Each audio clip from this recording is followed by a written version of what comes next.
Hi, this is John from the Decentered Element blog at johnwitsell.com. Last year when I was in Thailand, I wrote a blog post about combining Really Right Stuff and Nodal Ninja gear to come up with a panoramic head that really suited the way that I work. I got quite a few emails and some comments on the blog, and so I thought I would like to go ahead and go through my reasoning for the way I did it this way and each one of the parts. So let's get to it. So the first thing that you should know about this head is that I basically set it up to shoot single row panoramas for print. So essentially this is a replacement for a panoramic film camera. I shoot in 2:1, 3:1, and my favorite, which is widescreen cinema, 2.4:1. This isn't really a setup for virtual reality or for 360 by 180 panos, things like that. Although I am thinking about possibly getting into that stuff in the future. So let's go through the parts. First off, I have a Really Right Stuff carbon fiber tripod, a Really Right Stuff BH40 ball head and clamp.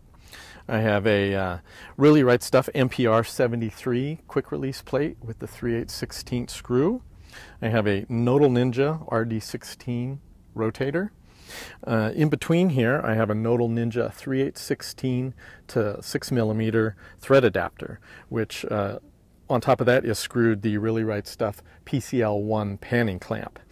This is the MPR CL2 rail from Really Right Stuff, and I also have a Really Right Stuff L plate here on my Canon 5D. The setup for this is fairly straightforward. First off, I set up my tripod and roughly level it. The second step is to get the panoramic unit and clamp that into place. The next step is to get the slide, and I moved the slide all the way out because there's a level here, and I can go around, check the level, and fine-tune it with my ball head. You could also have a thumb screw leveler in here. It would add to the height and weight, but that's also a good way of going about leveling that. Move this back to its correct position for this lens.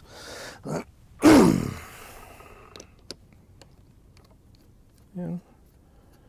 mount the camera.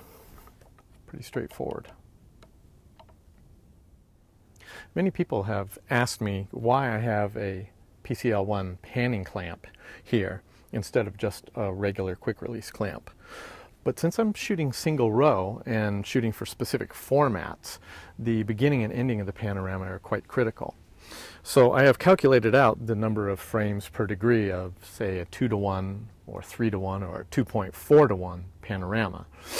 And so I will set the rotator to whatever degree I need.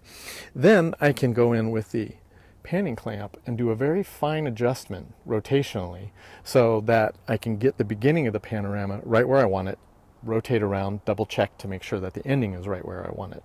It makes it really, really sweet to use. If you're looking for a setup that's more for shooting 360 by 180, you might want to take a look at Steve Daniels' setup. He's got a very similar setup to this. It has a leveler and the Really Right Stuff brackets for doing the virtual reality 360-degree photos. And I'll put a link below for that, so please check out Steve's website.